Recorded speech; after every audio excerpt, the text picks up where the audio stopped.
Good afternoon, everyone, and thank you for being here.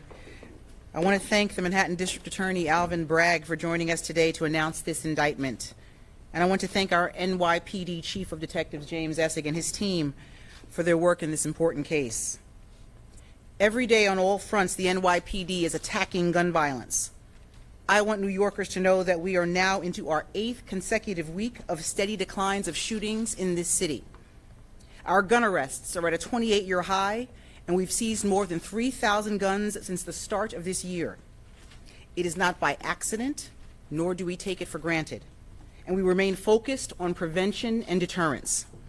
It is a result of the NYPD strategies that work in layers of protection, gathering intelligence, focusing on the worst of the worst, those few individuals willing to pick up a gun and use it to harm others, pursuing long-term intelligence-driven investigations, and interdicting guns before they hit our city streets.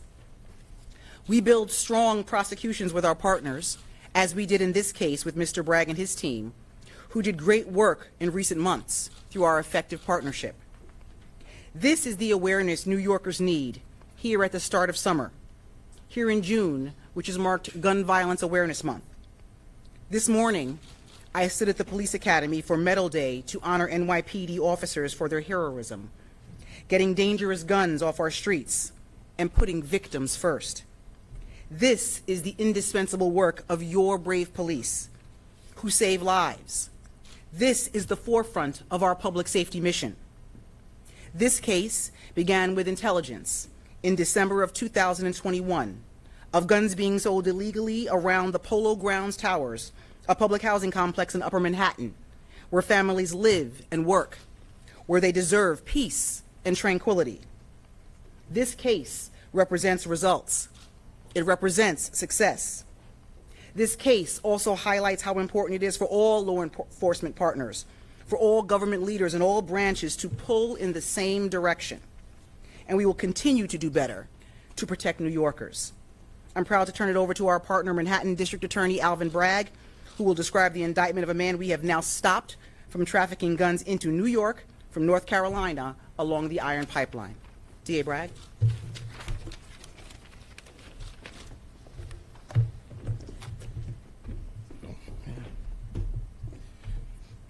Thank you, Commissioner. Thank you for the NYPD for hosting us. And most importantly, thank you for your steadfast leadership, especially on gun trafficking. Thanks also to NYPD Chief of Detectives James Essig, who's a great partner in all the work we're doing, Deputy Chief Brian McGee, Commanding Officer Detective Borough Manhattan North, and Captain Curtis Rose, also Commanding Officer Manhattan North Major Crime Squad. With me from the Manhattan DA's office is Peter Pope, Executive Assistant District Attorney for Gun Violence Prevention, Christopher Prevost, who leads our Violent Criminal Enterprise Unit that led today's case, and Chris Conroy, our Executive Assistant District Attorney. I also want to acknowledge the ADA who worked the case, Lauren Giovanni. She's not here because she's prosecuting at trial on another important gun case. As the Commissioner said, we're at work every day on gun interdiction. We're here to discuss a joint gun trafficking investigation of someone who is allegedly bringing firearms into Manhattan all the way up from North Carolina. Tyreek Cologne is charged with more than 40 criminal counts after selling firearms in bulk to an undercover detective on 3 separate occasions in Harlem. In total, Cologne sold 36 guns worth over $40,000. The charges are the result of a proactive investigation which employed courageous undercovers, including undercover gun buys, court-authorized wiretaps, and other investigative techniques.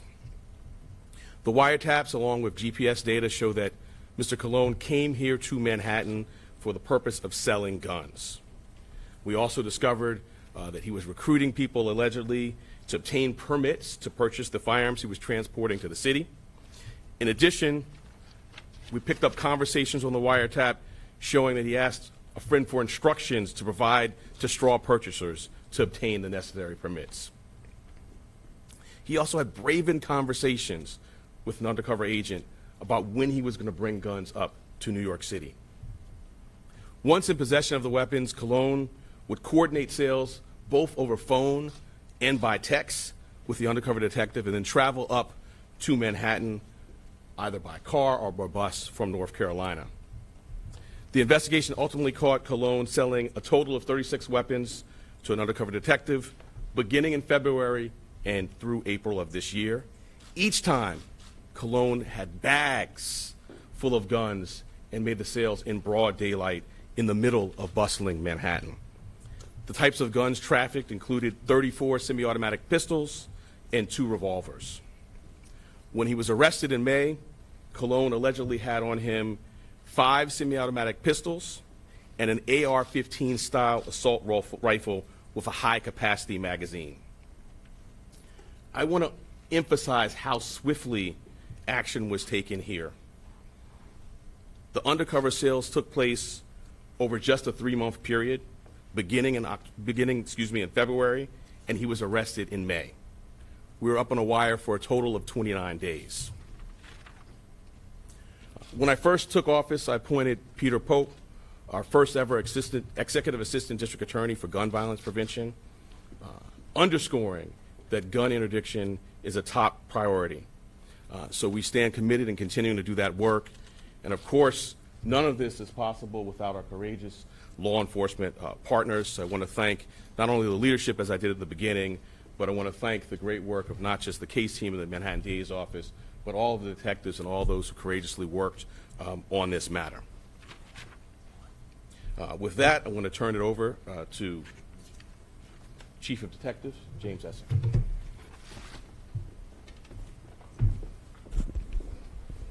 Thank you.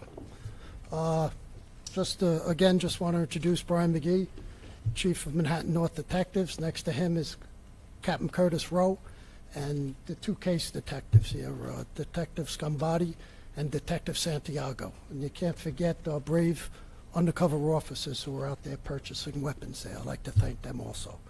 So I'll be brief with my comments, but just driving down gun violence in New York City is going to take a multi-pronged approach. Yesterday at a press conference in Brooklyn, we saw one aspect of that approach: gang investigations targeting violent offenders. Today we see another strategy: investigating and arresting the gun traffickers who bring these weapons into New York City. These 42 guns did not get in the hands of gang members, drug dealers, or others who would wreak havoc on our streets. We still have a long way to go, but this case and others to come will help ease the gun violence we are seeing that is so ramped up in the city. So with that, we'll take questions on the case. John East. Yeah, besides the undercover officer, who's been selling it to? What kind of clientele?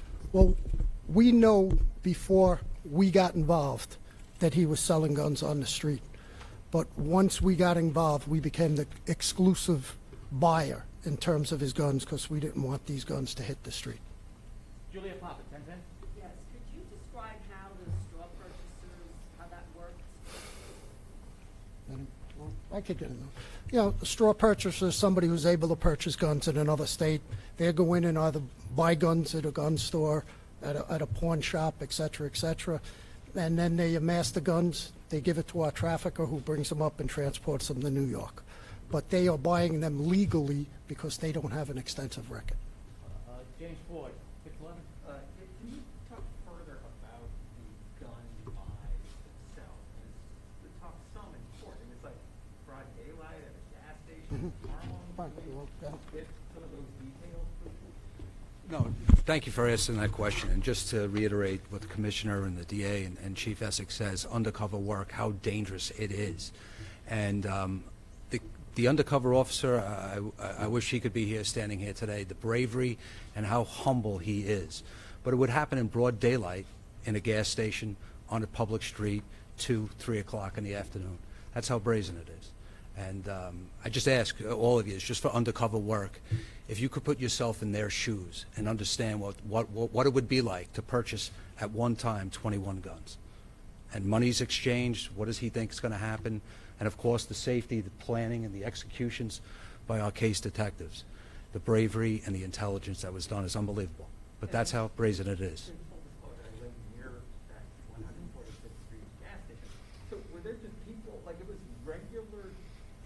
Regular course of business. You could be pulling in for gas and you wouldn't even know what was going on. Tony DeStefano, Newsday. Yeah, the initial intelligence that triggered this, was this people from the community saying, hey, something's not right, giving anonymous tips? Was there any sort of electronic intelligence that sort of put you in the ballpark? Could you explain a little bit about that? Without getting into too much detail with it, it does come from the community. A lot of these complaints come from the community, and then it's undercovers, just undercover. Either it's 1, 2 officers walking around, talking to people, and then they get interrupted. So it's very, very difficult, and I wouldn't want to elaborate too much on it, but that's what it comes down to. Jim Moore, New York Post. Hi, this is DA Bragg. Congratulations on the bus, first of all.